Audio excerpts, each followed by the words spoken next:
listening to Pop This, the podcast where three women talk about pop culture. Here are your hosts, Lisa Christiansen, Andrea Gin, and Andrea Warner.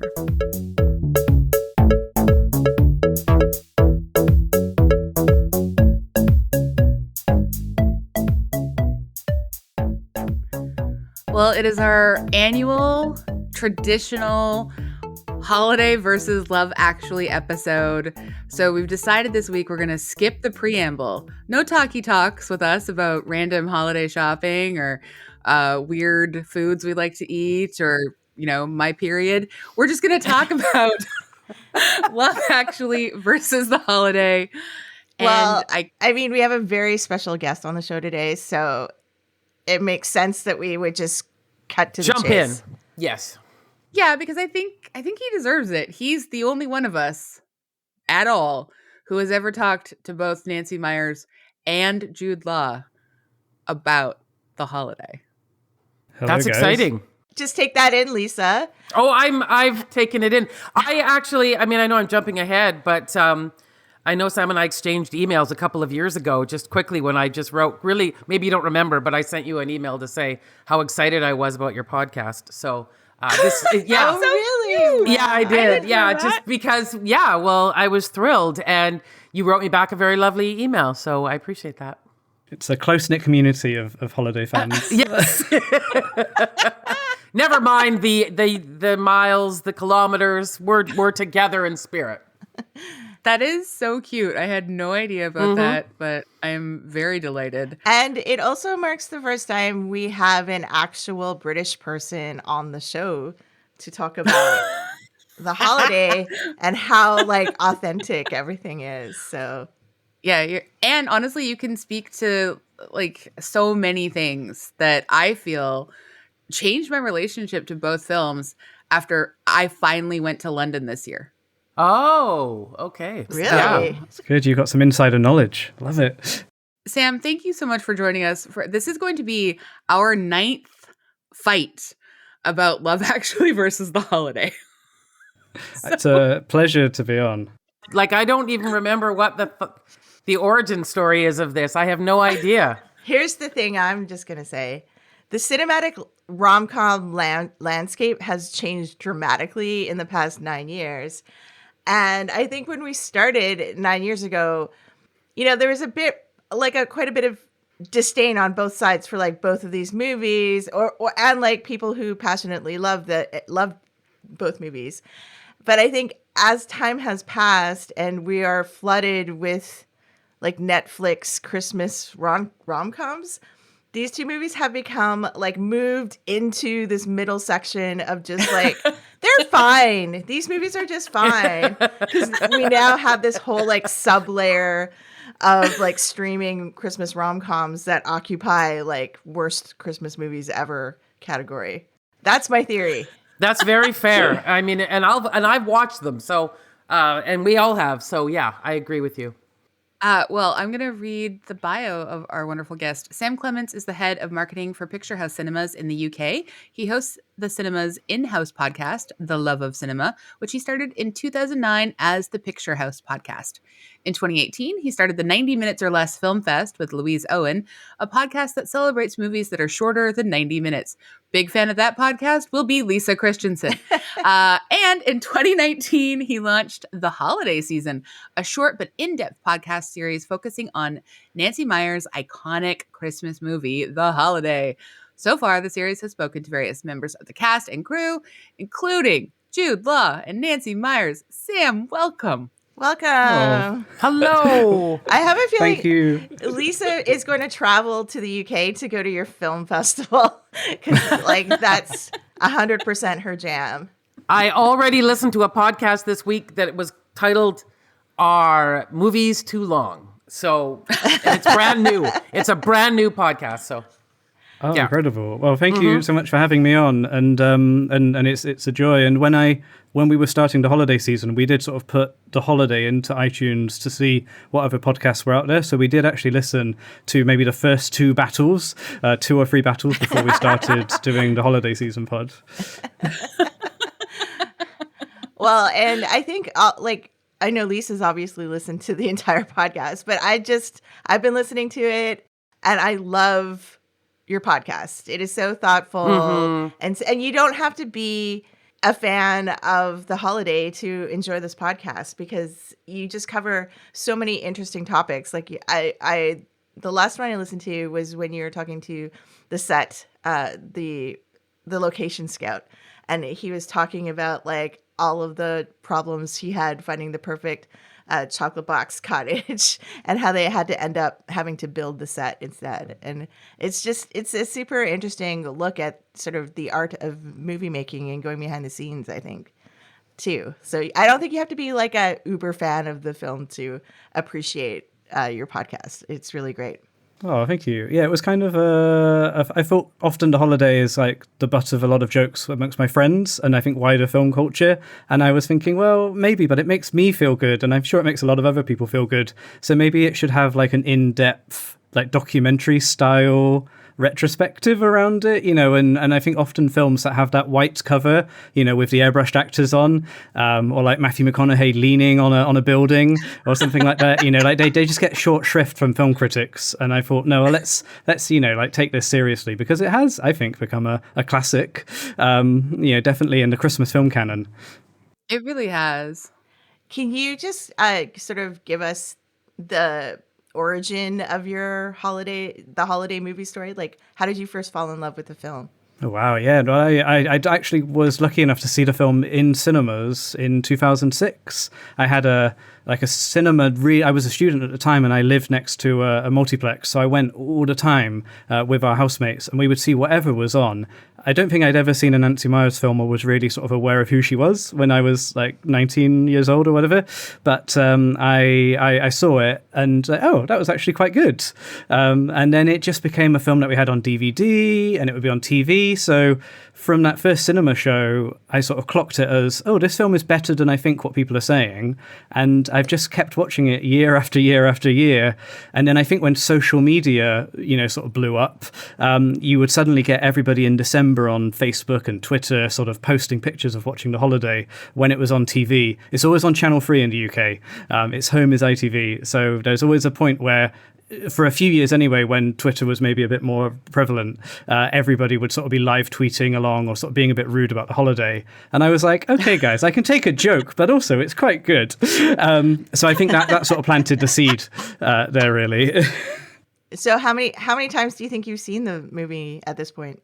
I think like normally watching it probably in the 20s, but because we did the podcast, which we really tried to do a lot of research on the film as well, I think I've watched it with clips, with the audio commentary, which is really good. Actually, would recommend if you have a version with Nancy Meyers' commentary on. I've watched that sort of countless times there. But yeah, it's probably my most watched film from start to finish, and I think I've probably memorized far too many scenes from the film.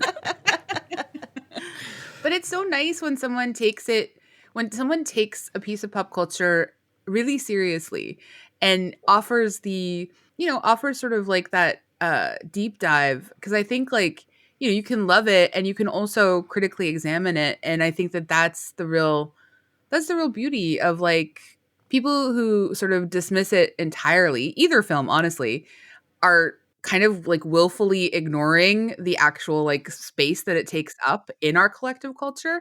And I think you can do it, but I think most people are just being like sort of ironically detached and like, just, I don't know. They're still worth, even if I prefer one to the other, I'm glad that I've spent so much time thinking about The Holiday. Like, I never thought I would have said that when we started this. I was just going to say, let's clarify. When you said you prefer one to the other, just give like a summary of that so people know where you stand going into this. Okay, well, I mean, obviously it's with a tiny amount of gut rot that I acknowledge that Love Actually is my preferred film over the two. And having just rewatched them both again yesterday, I can't, like, and I mean, obviously a lot of stuff of Love Actually has not aged well. There's so many pieces of it that are kind of super gross. And I am still able to compartmentalize those pieces and I'm left with a film that I still truly enjoy. And I have to say, yesterday watching it is when I've enjoyed the movie the most in the last 5 years.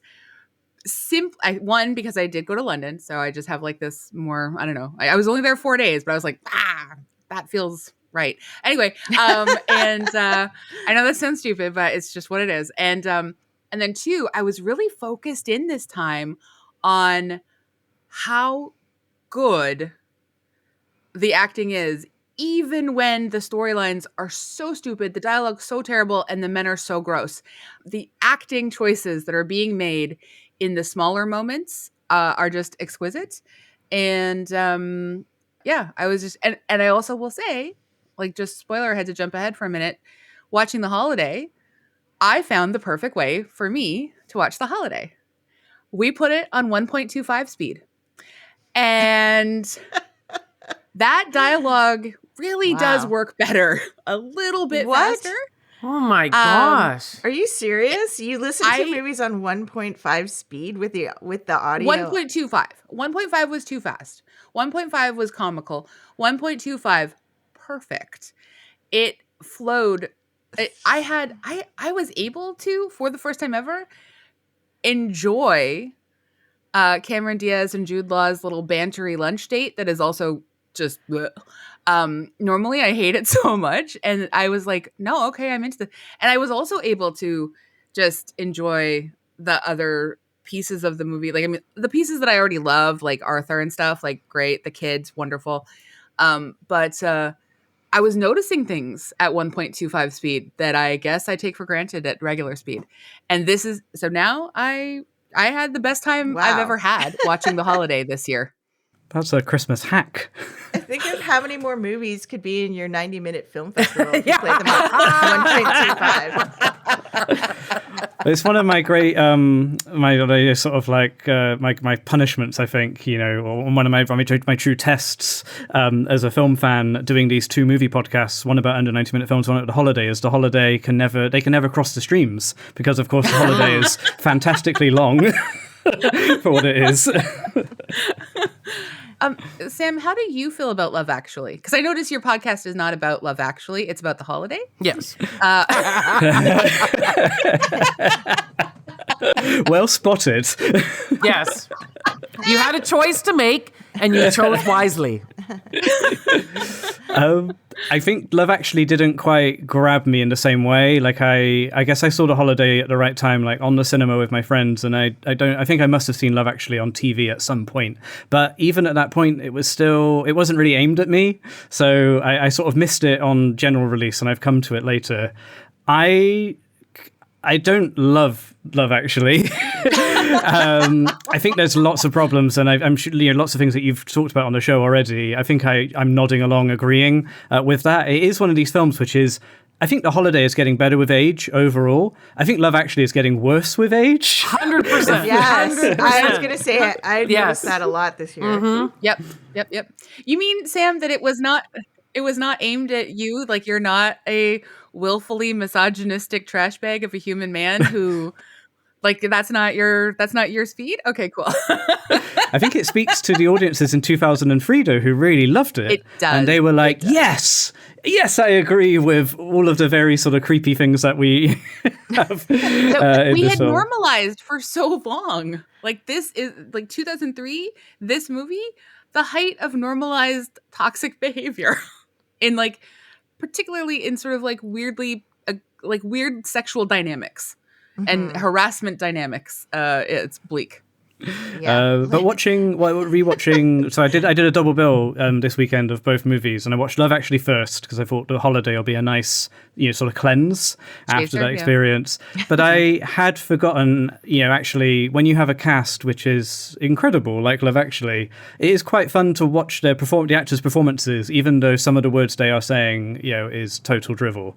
So I sort of appreciated the quality of the acting, but the script really is a stinker. Lisa, why don't you tell us if your feelings have changed about either movie this year?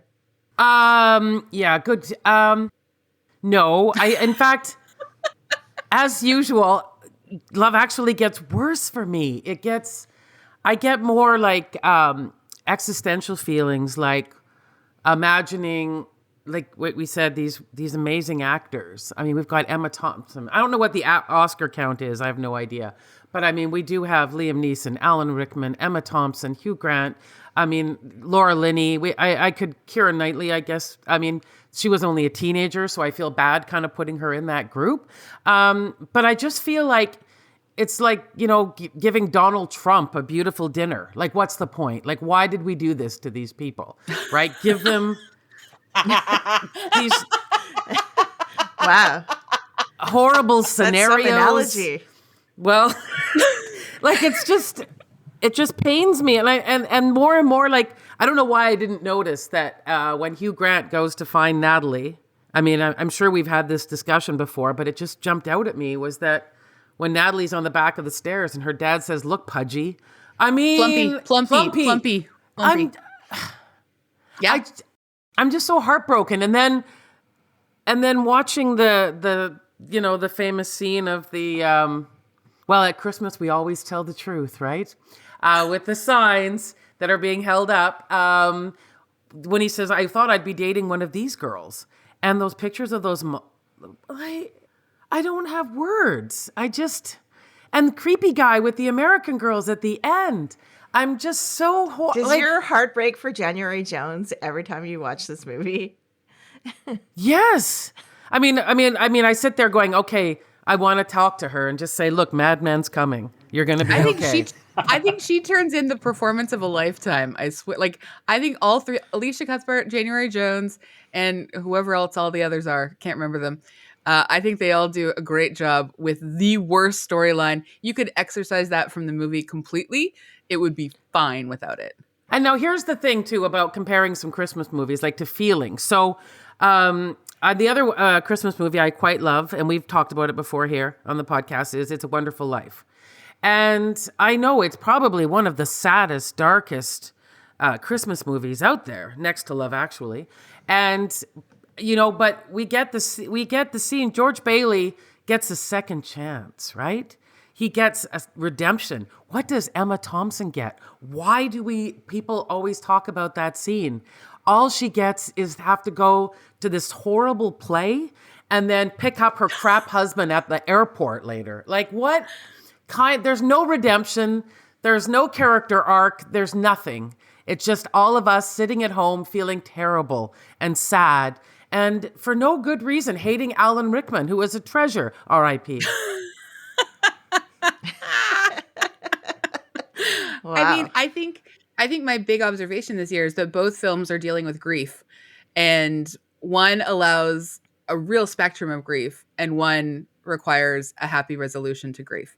And I think that's one of the reasons Love Actually appeals to me, is because it lets things be ugly and messy and also good and fun. And that's my grief spectrum for the holidays. I place myself inside that every year.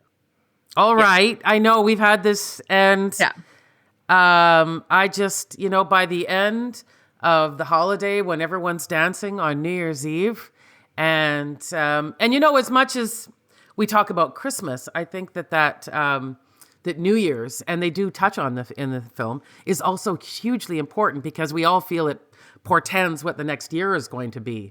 So, you know, to see them both, you know, like, what are you doing New Year's? I'll stay for New Year's. Like, I love that too. I love that the new year is going to be great. And I don't feel good about Natalie getting together with the Prime Minister at all. Yeah. The other great thing about the holiday is that it's also a Hanukkah film. I've really exactly. This year, I was like, oh, they had a nice Hanukkah dinner too. Anyway, AG, you hate them both. Well, here's what I'm going to say. Rewatching them this year, like I said at the beginning, we have been through so much worse at this point in terms of having to watch Christmas movies. That ding, ding, ding. Comparatively, it's just like, you know what? These are like a solid, like grades B through D movie. Like they fall somewhere in that spectrum. We've been forced to watch so many below D movies for Christmas that I am just like worn out at this point. I know all the, like, I will say, Lisa, you picked up on a point, but like it looks like The Holiday is aging much better. like both the storyline and visually. Like the movie doesn't look dated visually. No. But Just the Love phones, Actually maybe, but looks yeah. like a period piece, almost like visually. Like I don't know how that works, but somehow, like even though the movies are only 3 years apart, like Love Actually looks so much older and dated than The Holiday is. And I don't know, maybe it's like the Hollywood sheen on The Holiday. I don't know, but it's the Nancy Meyers magic. I think it's how they're made. I think you're right. Like I always think The Holiday feels like a Ernest Lubitsch film or a Billy Wilder film or all of these things that's inspired Nancy Meyers. And she always builds everything, you know, like the cottage was built from scratch, and she builds everything on sound stages and spends a lot of time on the look and the feel. Love Actually is a bit more very current. It's not built to last. It's built to look good on the day, and good luck to it, next year. And I think Richard Curtis maybe his approach to filmmaking is a bit more like making television. Get it in, get it done, get it out there, and that film captured the zeitgeist for a reason. But I do feel like Nancy Meyers was building something bigger, and maybe now, only over 15 years after its release, we're starting to appreciate that. Yeah, it's got a real timelessness, almost like as much as any movie from 2006 does today. The only thing, actually, and I was quite charmed by it, is again, I think every single time that Kate Winslet has a look at the DVD collection, I just feel a kind of, and seeing Cameron Diaz have to pick a CD out to put on to play, Mr. Brightside there. And that song has aged spectacularly well as well. Such a good song. Yeah. I noticed this time watching it that she has Gigli on her DVD shelf. No! Prominently displayed. The weird thing about that scene is there is a DVD of a film which Kate Winslet stars in. Oh, no, really? Sort of like a wheel within a wheel sort of scenario. So, Sam, can you give us the London perspective? Like, is The Holiday popular? Is Love Actually more popular? Like, what's the vibes for Christmas? They're both really popular, but Love Actually in the UK was popular from 2003, and the popularity hasn't waned, although there is more criticism of it now, but it still gets the primetime airing slot. It's still in cinemas every year. The distributor in the UK did a 20th anniversary re-release this year, so the Love Actually is actually in the UK top 10 films right now in the UK. Wow. Oh my God. But The Holiday hasn't quite had that treatment yet. Maybe when it turns 20, maybe it will. But what they've started doing with The Holiday the last couple of years is they have been screening it at Christmas with a live score, because the music in The Holiday as well, I think elevates the music, it. yes. So you can see The Holiday this year and for the last couple of years at the Hammersmith Apollo in London with a full orchestra doing the music, and that is a venue that holds 5,000 people. So Wow. I mean, I've not been to one of those screenings yet. I'm waiting for an invite, but I would love to see it with that number of people in the audience. I know I read that you said that you really wanted to interview Hans Zimmer. And has that ever got closer? I've been trying for so long. So yeah, we've been slowly working our way. I think the first year we did the holiday season, nobody responded to our emails, and that was fine. We had a plan. But as we've been doing it, we've had some few people from production, associate producers, costume designer, set designer, and Hans Zimmer actually has responded to emails, but we haven't yet got him on mic. So that's still one that we're sort of trying for there. But this year, because of the actor strike, all of those sort of conversations went away. We're trying to get the 4 main cast members, and I think we're going to try again next year. This year wasn't a good year for pushing that. Yeah. I mean, I just have to know, what was it like interviewing Nancy Meyers and Jude Law about The Holiday? Daunting as a super fan, but the nice thing about doing the podcast with so many years after the film was released is it was like a nice reflection for them. Like with Jude Law, he gave us about 40 minutes to talk to him, which was very surprising. He was very charming too. Yeah. I think it was weird that one came about because we had him at one of our cinemas with my sort of day job hat on for a film he was releasing called The Nest. And when we were in the green room, someone said, "Oh, Jude, you need to meet Sam. He does a podcast all about The Holiday." And he went, "You what?"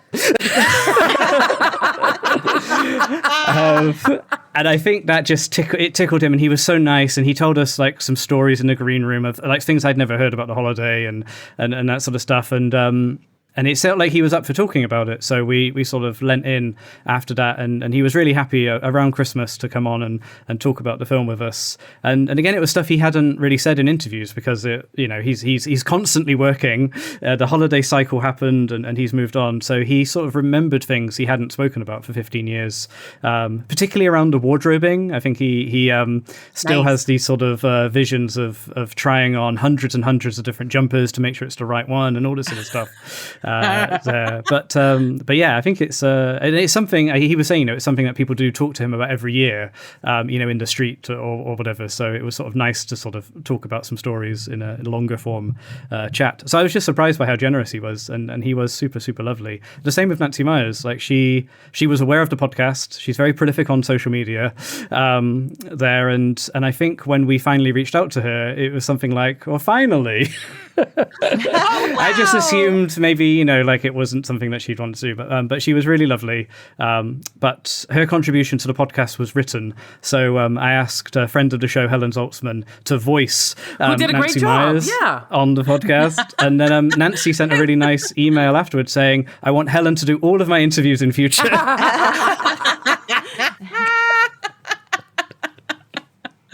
That's so cute. I love this. I love all of this. Oh my God. And I really love Nancy's point too about male critics and how that was what it was like in 2006 when it came out, and still, I mean, we do mostly have male film critics, and how they were really quite dismissive of two women, having any kind of journey. What kind of a film is one about women? And it just. I would, like we were saying, how Love Actually hasn't, aged well. But sadly, I feel like we're still in that same boat when it comes to discussing films about women. I agree. One of the bits of research I did was I went to the British Film Institute, where they've got a huge library of every single film publication, week by week or month by month, whatever it was. And I found all of the reviews of The Holiday from 2006, and they were all like the tiniest, sort of column inches you could imagine there. And then I spoke to some journalists who reviewed the film at the time, and they were all women. And they said, my editor asked me to review this film because I was a woman, and they gave them a tiny word count to sort of cover it. And so there isn't actually a lot of good contemporary criticism of the film. It's very sort of bite-sized. And that was another reason for wanting to do the show as well, to give The Holiday some airtime there, because I just don't think it was treated with the respect it deserved at the time, 2006. I would agree with you for sure. And I feel like also just like the movie, the way that it makes space for a story, like an intergenerational story about like friendship, where it makes space for, some sort of complicated single parent stuff. Like it makes a lot of space for a lot of different people. And I feel like that's something I didn't really appreciate earlier on when I like sort of had first watched it and been like, the. And I feel like that has changed drastically for me. And like, obviously, dealing with my own internalized misogyny around 2006, like that was part of it. And even still, like watching Cameron Diaz have to fight her way through a storyline about how she can't cry, to me is one of the most painful things, because I feel like she's taking a cue from like the part about Diane Keaton's performances of like quote unquote female hysteria that I like really, I just it still makes me cringe, and I still have to work through that. But I also just have to acknowledge that like it's the hyper performance of like that kind of that particular performance of gender stereotyping that I can't lock into. It's hard. But at 1.25, a little better. So one thing I just wanted to bring up is we've talked about this on the podcast. I'm not sure if it was last year or the year before, but that dark scene at the beginning of The Holiday where Kate Winslet like turns up the gas on her stove and sniffs it. Uh-huh. But you talk about this on the episode of your podcast with AP Jennifer Eats. and she kind of explains how that scene came about. So I was wondering if you could just go into that for us, because we've talked about it before, and it's just such an anomaly scene, like to be in a rom-com like this.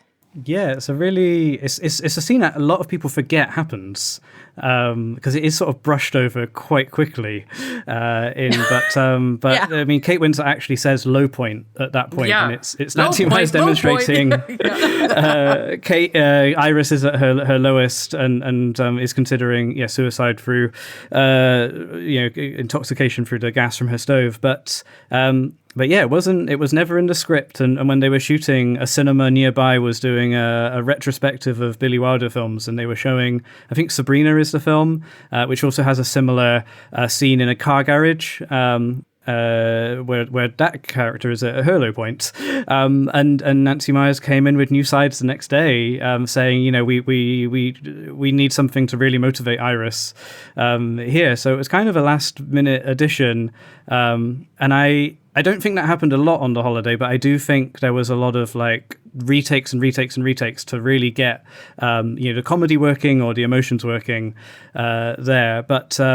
But added to that scene being added at the very last minute, it was on Kate Winslet's last day of shooting, and she'd been on the film for 6 months or something by that point. So they shot around the clock. That was like a 22-hour filming day or something similar, to do all of that stuff. And I think she wrapped at sort of 4 a.m. after working all day, and then had to get on a plane to her next film. Wow. But the idea that scene was like not in the script, it was like tacked on after Nancy Meyers saw Sabrina. And the idea that it was like, oh, like Iris, she wanted to put that in there because she wanted to give Iris a motivation to like want to switch homes with a complete stranger in LA overnight. And she felt like the character needed something dramatic to justify that. So I just thought that was very enlightening, given how like we've been questioning that scene before. I think it does.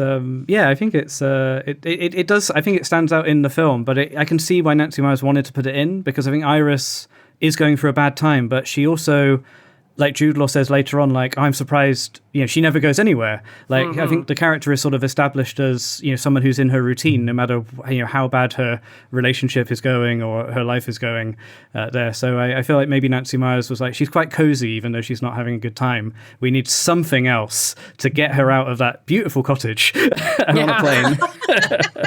You know what? The other thing I really love about The Holiday, too, whenever I watch it, is that there is that sense of loving rom-coms and with the discussion about the meet cute, there's also, I've got gumption, you're acting like the best friend. I love those nods to cinema that I really enjoy. I love rom-coms and I respect them. And, that it's not, that's not, even though they make a lot of them, it doesn't get the respect, say, of like a man,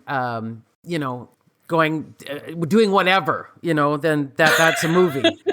And also, just speaking of Hans Zimmer, I liked also the nod to the idea around making trailers and scoring the movie. I love that that's what Myles does, like this idea, like it's sort of a bit meta, just thinking about this music that we are feeling, but then there's someone kind of showing to you the manipulation when he's in the video store. It's like a film school, I think. Yeah. I think some of the phrases from The Holiday, like meet cutes, which is like an old screenwriting term, it's become much more sort of common parlance now. And people, I hear friends who are not into cinema saying things like meet cutes, and I think The Holiday is at least partly responsible for that. But yeah, I think one of the things Nancy Meyers does in her films is writes from experience, and she's been a filmmaker for pretty much her whole career. The only job she had before that was running a cheesecake business, which there isn't enough written about that. But I think she's always around people talking about screenplays or music or acting and stuff. So she's really putting that experience in this script. I think we did was Private Benjamin her first movie? Because we did that here on the podcast. Was that? That was a screenplay, yeah, that right? Was her screenplay and producing. Yeah, and we loved that. I mean, well, who doesn't? I mean, Goldie Hawn. Her only Shining. Oscar nomination, sadly, as well. Oh, really? Wow. Yeah, okay. She peaked too early with the Academy, at least. So, Sam, the other thing I wanted to ask you about is that you are a self-described Myles fan. And we have we have discussed how like Myles actually doesn't need to be in this movie at all in previous episodes of our podcast. But can you just give us your justification of like why you like this character? I think the reason I like Myles, and yeah, whenever we talk about The Holiday, Myles is like the one, I think he's the one who gets the most flack. I think people have their opinions on everybody, but Myles is the one that a lot of people want to see out of the picture. I think I like Jack Black's performance. I think he's really charming in the film, and he is on that sort of like just off School of Rock, like super like young and quite bouncy, and he's kind of a breath of fresh air because he comes quite late into the film. You see him like early on scoring a scene, but when he actually really gets to have some dialogue with Kate Winslet, it's much later. And I just think like I don't think he's a very good love interest, but I think he's a great character for the Iris story because he helps enable her. He helps her be more confident. He helps with Jasper. He writes Jasper's theme tune to walk on stage. Arthur. Oh, Arthur. Sorry. Yes. We don't want Jasper. He can leave. We don't want Jasper. Don't want Jasper at all. The wrong man. But he helps with Arthur, and I think the three of them together they're really cute. It's like when they go suit shopping, and Arthur's like, this Hugo Boss, he cuts a great suit. That sort of stuff. So I think mostly it's like 90% Jack Black just being super charismatic. But I think Myles is a good supporting character. I don't buy that relationship so much, and I don't know how long that relationship will last with Iris, but you know, right there and then when he goes to the Hanukkah dinner and he's talking to all the old guys, that's cute. Yeah, no, I'll see it for Pinochle. Yeah. I think it is cute too, and I like the character. I think I like the character, and I think that they have fun together. But I never felt much heat between them. It feels like they're friends. Like it feels very friendly. When they're playing piano together, and like I know he drops some corny lines into that scene, but it's just cute. You know, they're noodling around there. So I'd say it's like Jack Black. I think that character without Jack Black, you know, could be totally different, but he really makes it. And I think Nancy Meyers has said she wrote that role with Jack Black in mind. That was like the only role which had someone in mind for, because she is also a big School of Rock fan. Nice. Well, who isn't? I mean, I'm just such a huge Jack Black fan. I like metal music a lot, so he's kind of a god to me in a weird way. But I'll just say that. That's all. That's so nice. I know that we have a bit of a hard out in about 5 minutes, so I just want us to sort of like, you know, just like think about our final thoughts on Love Actually versus The Holiday. Did, you know, and not to make a plug for sort of quote unquote my side, did anybody have any fresh sort of like enjoyment of like any piece of the film, or like did we all just sort of like accept that, like, you know what, The Holiday keeps aging well and Love Actually just buries itself in its own trash misogyny? I think just for me, like, because I've spent a lot of time with The Holiday and not as much time with Love Actually, but watching Love Actually, and knowing that it was released in 2003 and how successful it was, I did sort of start to think maybe The Holiday wouldn't exist without Love Actually. So I think my newfound appreciation for Love Actually is possibly enabling The Holiday to exist. There is like enough time between those two to sort of, you know, greenlight something and produce it and release it, and Love Actually was a huge success, and I'm sure after that there was a big push in Hollywood for, we need all of the scripts about Christmas rom-coms. Go and there's Nancy Meyers like, hello, I've got one. I'm really excited to have that theory now, and I will cling carry to it that, around. Lisa. You I will to that. You know, it's just that if I watch a movie repeatedly, it's generally because the first time I watched it, I liked the feelings it gave me. And so when I put it on again, I like having those same feelings. I remember seeing Love Actually in the theater. I remember thinking, what in the good goddamn... Anyway, I was not impressed even the first time I saw it. It made me feel really, really sad and heartbroken. And so whenever I have to watch it again, it's always those same sad, heartbroken feelings I get. And so, no, it has not changed for me. In fact, it just gets sort of more, almost like I have to like gird my loins or something, you know? Yeah, I mean, I didn't hate it as much as I have in previous years watching it this year. Cool. But it's just this overwhelming feeling of just exhaustion at the point of view that this movie presents that I just haven't been able to come to terms with yet and just be okay with. Like it's just like you're watching it and you're like,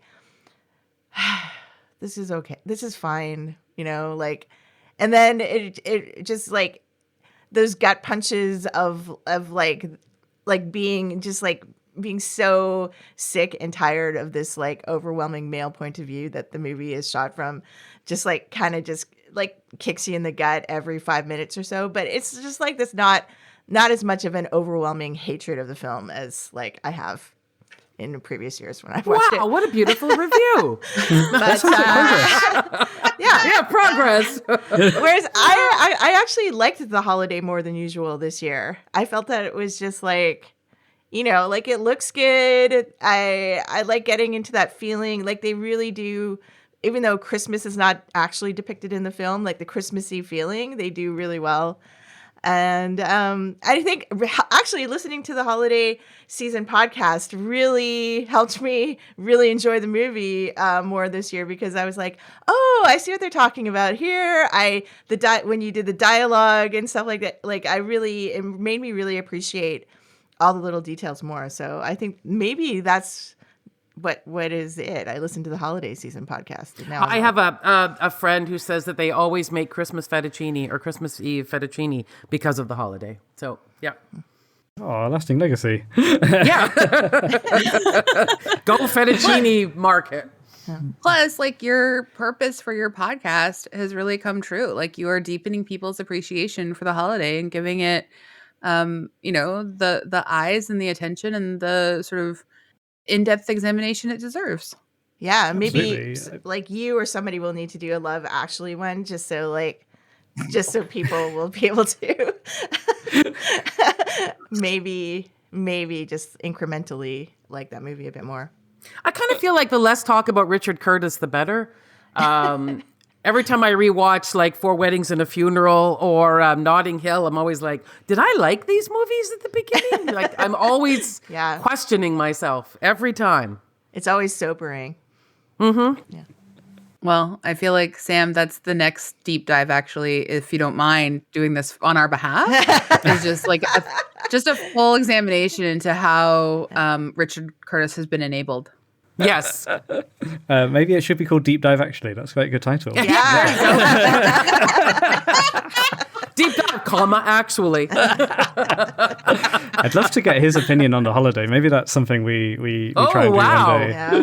I wonder if he's allowed to talk about it, or if he's set his own, sort of rules about engaging with it. Amazing. I just think it's a film about two women. I can't see him watching it with any kind of pleasure at all. Yeah. Like, just to not to be like totally rude to Richard Curtis, but he's the kind of guy who thinks he likes women, but then he doesn't listen to them. So we do get one bathing suit shot of Kate Winslet, so there you go. I mean, I guess that's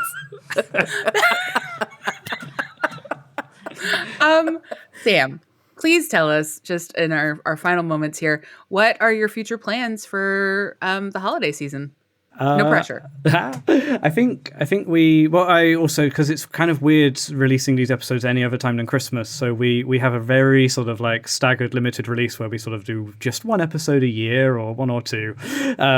So I'd like to sort of keep it going and finding new angles to talk about the holiday. But the goal, say we've got Jude Law, we've had Nancy Meyers on. I really would love to talk to the other three lead actors and maybe reach out to Rufus Sewell to talk about Jasper and maybe some of the other, like Shannon Sossaman's in it very briefly as Myles' girlfriend. So start to sort of reach out to some of the other cast members there.